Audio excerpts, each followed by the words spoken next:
Nevada is a diverse state, but do our newsrooms reflect that diversity? We are exploring the importance of diversity in journalism. That's today on Nevada Week.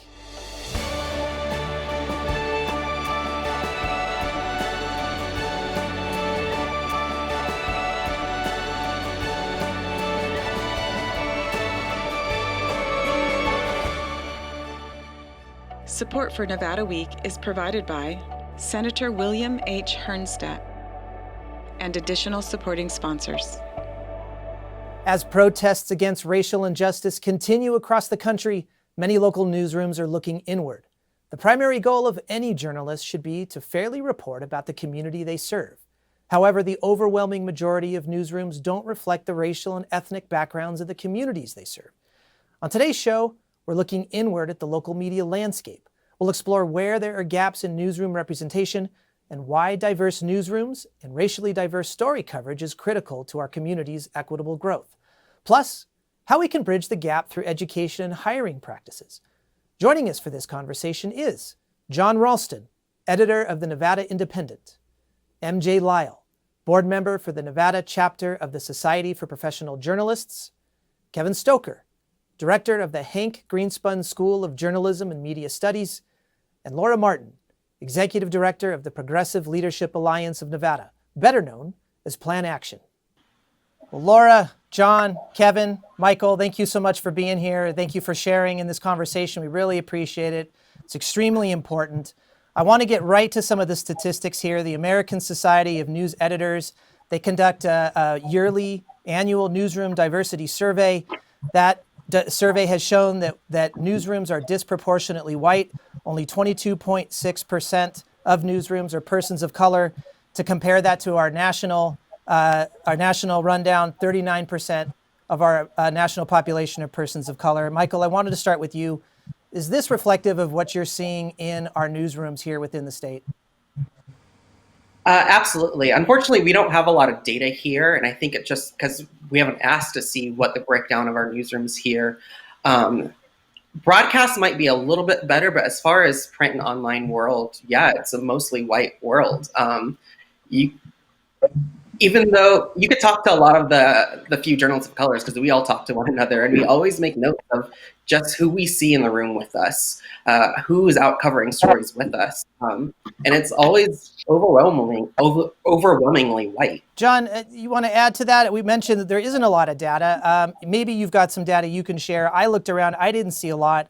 Another point I want to make on the American Society of News Editors survey is that only 17%, they reached out to 1,700 newsrooms, only 17% responded. Why, maybe you start with that, why the unwillingness here, the lack of transparency that we might see in newsrooms today?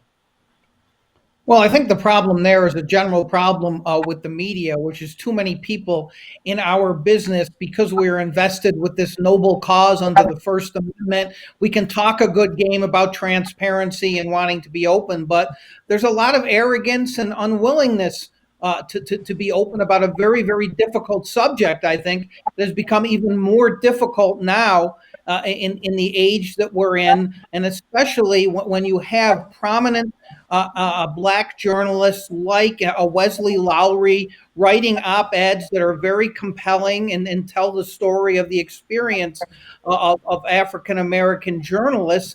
You just can't hide from it anymore. Now, listen, Michael's right. Most of the newsrooms in this state, and there aren't that many, by the way, in terms of online and print, really are predominantly white. Mine is predominantly white. We don't have an African-American reporter. We have a couple of Hispanic reporters. We have a Spanish side to the Nevada Independent. But I have to be frank with you, Kip, my desire or my goal or my imperative has been to stay alive.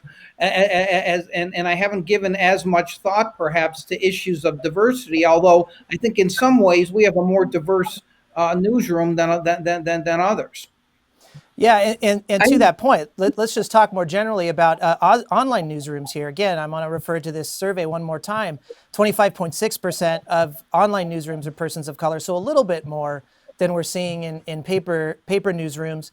Why do you think that is? Why do you think online might be a little more diverse than we're seeing in paper? I don't know the answer to that, Kip. Listen, the world of journalism is changing almost on a daily basis now, and mostly not for good. In that so many news organizations, both online and print, are disappearing.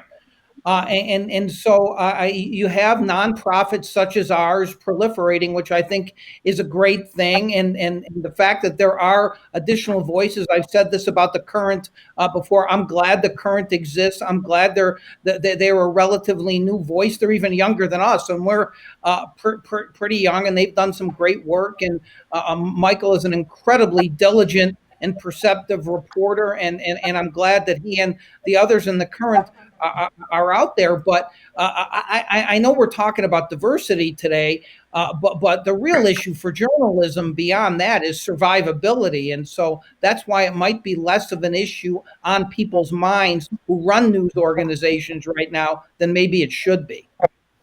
And to that point, I mean, Michael, go ahead, please. No, please go ahead. I appreciate the candidness, and it's true. A lot of news organizations are trying to survive, but I started my career at the Review Journal. I was there for 7 years, and I brought this conversation up a lot about the need for more diversity, not just in the people in the newsroom, but in the type of storytelling and making sure that we are telling diverse stories. And we've heard the same things over and over again. We just don't have time for this, or we have other pressing issues. Like, I understand survivability is an issue. I understand fundraising is an issue, but diversity always gets placed at the bottom of the list as a result. And we're in a reckoning right now. I don't know if you've seen with everything that's happening in newsrooms all over the country. I mean, in every aspect all over the country, frankly, but from Condé Nast and what's happening there to LA Times, like, journalists of colors are kind of tired of being put at the bottom of the list. And so, yes, we need to survive. Yes, we need to figure out how to make our way and keep the media industry going, especially at a time right now that it's more imperative than ever. But we need to stop telling Black and brown journalists, it's just not your time. We need to stop telling people diversity just doesn't matter right now, because we need to focus on other prescient topics. Like, this is important. This is part of the dialogue, and we can't ignore it anymore. Laura, I want to ask you specifically to Michael's point here, the choice of story, and then, of course, how stories are being told are is equally important to this conversation as the representation part of it. I want to know qualitatively what you are seeing. Are you seeing story choice and the way stories are being told reflective and representative of racially diverse communities here? Yeah, I mean, it has been difficult to, especially in kind of this moment of Black Lives Matter uprisings, to kind of pitch stories that go beyond just protester versus police. I think there's a lot of stories and opportunities that are missed to really talk about the way our community has evolved and changed, and how development and overdevelopment and sprawl contributes to displacement and gentrification, and how our elected leaders tend to, say we support violence, but that is violence to completely destroy someone's neighborhood. And those are an example of some of the stories that just don't get picked up. I recognize, my mom was a professional journalist for most of my life, even a city editor for a while, and I know it's hard. There's so much going on all the time. There's always a crisis, and it's hard to really step back sometimes and say, yes, let's write a really great multiple feature about gentrification. But I wonder, what could we do? And even for online publications or newspapers, how are you also involving the community? I know plenty of community members that would want to sit on boards or just support these institutions because you're telling our stories. And we want to make sure that you're able to have the tools that you need to do it right. Because the last thing that we want to do is for newspapers to run out on the street and grab the first Black person you can find. We don't just want tokens. We want to make sure that we're fostering an atmosphere so UNLV journalism students, UNR journalism students feel that there's a career pathway for them and that they're being mentored and supported, and then our population is reflected in these newsrooms. So many points that you're making. I want to come back to. Let's start with post-secondary education and those university students you mentioned there. Kevin, UNLV, one of the most diverse universities, bachelor level universities in the nation, First off, how do we stack up with our School of Journalism program? Are we seeing the same type of diversity there? Oh yeah, actually, we have twice the number of African American students in the university as a whole in terms of percentage. We have a very diverse student population. There's a lot of interest in what we're offering, and we actually have a Rebel Folio place where students can write. And you can see the difference in stories when you have a diverse audience writing about diverse topics, and being able to have the freedom to do that. The challenge is for them to then gravitate into the industry, because as John mentioned, it's low pay, tough to get entry. Sometimes it's you don't get the kind of support you need in the newsroom. I talked to one of my former students. I was saying, here, I'm going to talk about this today, and what do I, tell me what your experience is. And he's a sports editor. He is the only African American male journalist in his entire state, and he runs into challenges. He's an award-winning journalist, but he doesn't have the kind of money to go to network and to association meetings and things of that nature. So it's made it really difficult for him to move up the chain. And so that's one of the great challenges, getting our students into the newsroom, being able to have them flourish and then have the kind of mentorship and support that they need. When the newsroom is predominantly white, your mentors are going to be white, not African American or some other underrepresented group. So it is a challenge. Our emphasis is to provide role models as adjunct professors and other professors who can show students, look, you can do this, you can get into these kind of opportunities, and it's possible for all of you. John, Kevin makes a great point. Leadership in a newsroom. What would happen? What would it mean if we had more diversity in just the leadership of a newsroom here? Well, it's a good question, and I guess it depends who these people are. I mean, I take the points that Michael and Laura made to heart, and let me pivot off of them.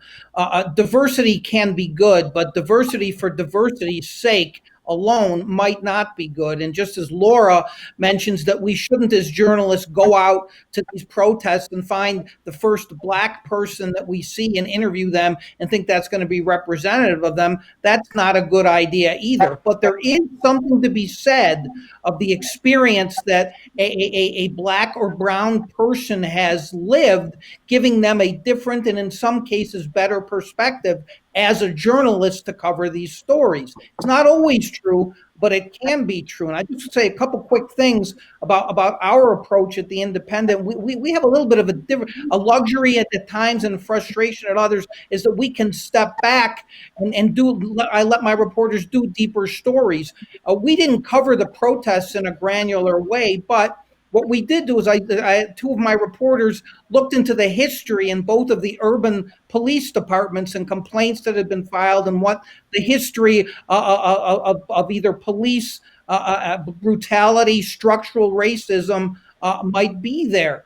Similarly, a couple of my reporters, we have a Spanish page and a Spanish editor by the name of Luz Gray and Michelle Rendels, who is part Hispanic, have worked on a series of pieces on DACA and on the experiences of DACA folks here and of people who are under TPS to try to tell those stories. And I think Luz, being able to do those interviews in Spanish, has been able to get better stories because of that. And I don't think you can underestimate that if you have a good journalist who is bilingual and has lived a life. Luz came here from Mexico, so she can relate to a lot of the people she's interviewing, and I think that's important. Very, very important. Michael, to pivot off that, being a journalist of color yourself in a newsroom, what kind of collaborative process do you have? How kind of feedback are you providing other journalists in your newsroom to specifically on story choice? So I'm actually very blessed right now because Nevada Current, we're a small staff, but we're a very diverse staff. We represent a good mixture of people and ethnic backgrounds. And so I think that has helped definitely influence our storytelling and just kind of taking a deeper look. And I kind of want to go back to the protests. And I I actually loved like the Indies coverage of the protests and kind of taking the step back. We did the same thing. I also did cover the protests too, just because I know there was an importance to having a person of color, a Black person, covering the actual protests, because all the time this happens. Like people of color put on events, put on demonstrations, put on rallies, and I get calls from the community like, "Are you covering this?" And the reason why they're asking me, or they're asking people of color, is because they're worried about people of color covering the protests and how they're going to be portrayed. Like, oftentimes a lot of the coverage gets wrapped up in the heat of the moment, and like we miss the bigger picture. And I think that happens less when it's a person of color covering that. And so I think you need a mixture of people in both atmospheres to be, you need a mixture of people like covering both aspects of it, just taking a step back, looking at it broader, but also being in the mix too, because what we're seeing is a lot of people in the community dissatisfied with some of the coverage just because of how it paints people who are out on the streets, how it paints the actual events too. And just, I think it hinders the storytelling. Yeah, Laura, to Michael's point, are you seeing, can you give an example, and maybe the protest is a good example here, of news coverage that just isn't getting right, not just print, of course, we're talking about potentially television media, radio media as well, that's telling half the story, that's just not really on mark to how it should be because of some of the things we're talking about here, not just representation, but just the story choice and the way that stories are being told? Well, I know it's not the reporting side, but our community continues to be disappointed and outraged by Victor Jakes from the Review Journal and his columns that can't be described as anything other than racist, using Father's Day to blame Black men for police violence, targeting Black legislators for not wearing their mask while ignoring the 3 white legislators who haven't. And I really hope that the reporters at the Review Journal know that it does affect them. Yes, that is the opinion side, and you're on the news side. But I know personally, and I know from plenty of other Black activists and even undocumented activists, will not do interviews with the Review Journal because people who are attracted to the type of racism that Victor Jakes publishes will seek you out if your name is in other parts of the paper. I have experienced that, people tracking down my phone number and my email and harassing me because my name is mentioned in the same newspaper as one of those types of columns. I just think it's pretty outrageous that he is continuing to publish columns, and I don't think that it is necessarily just a difference of opinion, and I don't agree. His columns are factually inaccurate, and it's pushing the type of assumption about Black people that leads to our deaths, if not by police, by vigilantes in the community. And it's also disappointing, if you click on his column online, you see companies like Nevada Energy, Geico, Dell, their ads are helping pay for that to be published and probably helping pay for his salary. I'm all for a difference in opinion, a diversity of opinion. The Nevada Independent has a lot of different types of opinion articles, but they're not just wrong. They're not just attacks on certain type of people. And I think that does a disservice to the entire organization of the Review Journal.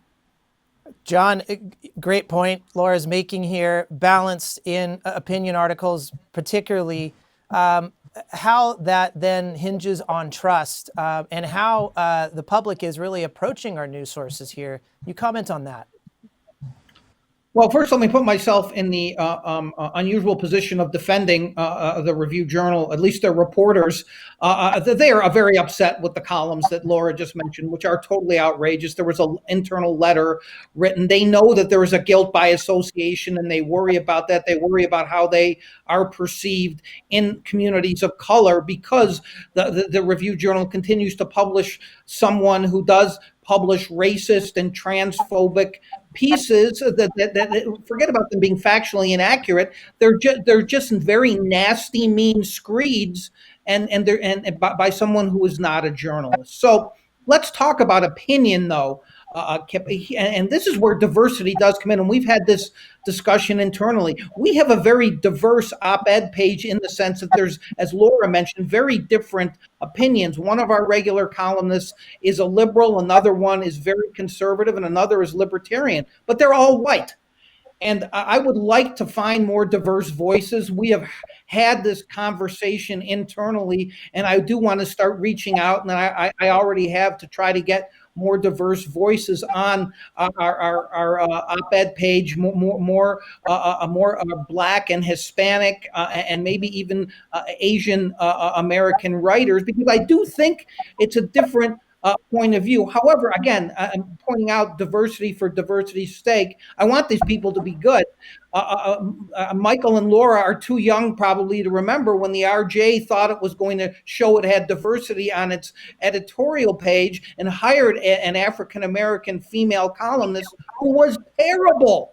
It was terrible. Her columns were awful, and it didn't help. I think that when we have to be thoughtful about this. Again, I don't want to be the heretic here, and not. And I don't want Michael and Laura to think I'm not sensitive to this issue. But you have to get good people too, and that is the imperative. And I want to be thoughtful about this. That's true. You want to get good people. I do want to bring up a note though, like from other people of color that I've talked to other Black people that have gone through media in Southern Nevada.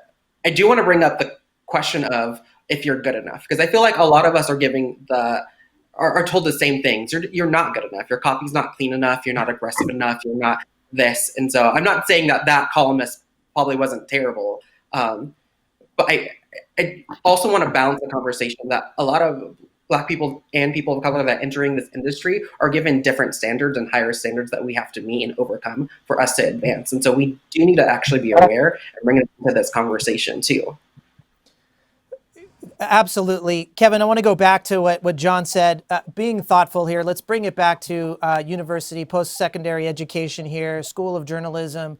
What kind of courses are being offered, or is this maybe just intertwined in all courses? Implicit bias, I want to bring that up, something that, of course, is top of mind, not only in media, but in multiple sectors when we're looking at systemic racism and inequality issues here. How is that being then integrated into learning at the School of Journalism?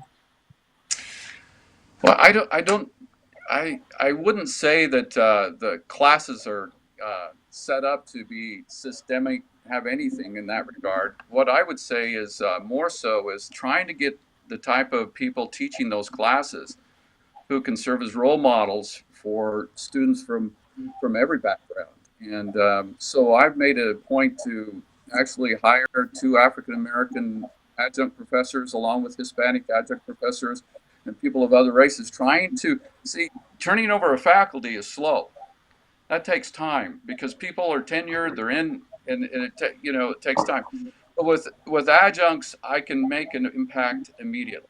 And that's where I've tried to do it, because what I think is it's very important that they have instructors who are successful at this, who can give different perspectives, who can talk about these things and inspire them to go on and work in the industry. So it's more a case of I think giving students opportunities to intern, to be involved, to get engaged and everything else, and to get mentored. That's the challenge I face. We have it stronger actually on the broadcasting side. We have the Nevada Broadcasters Foundation provides almost 10 of our students with scholarships. See, a lot of our minority students have trouble. It's financially challenging for them, and they need scholarships and other help to because they're working full time and it's tough. They can't take advantage of some of the other opportunities that other students do. So that Nevada Broadcasters Foundation allows 10 of our students, most of whom are students of color, to be able to be engaged. They also help them with internships and everything else. I'd love to see something like that on the print side. But we do have a couple of print scholarships, but not that many. John, I would like to ask you too. This brings us back to the sustainability question, survivability of newsrooms here, scholarships, internships. Of course, persons of color might not have the capital to be able to take an unpaid internship, but I'm assuming paid internships and scholarships could help a newsroom like yours significantly. That plus, what are maybe some other solutions or strategies here that can both address survivability and still diversify your newsroom? Well, we have a very robust paid internship program at the Independent, and we've used UNLV and UNR as a pipeline, and we've had some great and pretty diverse interns working for us. A couple of them have now become full-time Indie employees.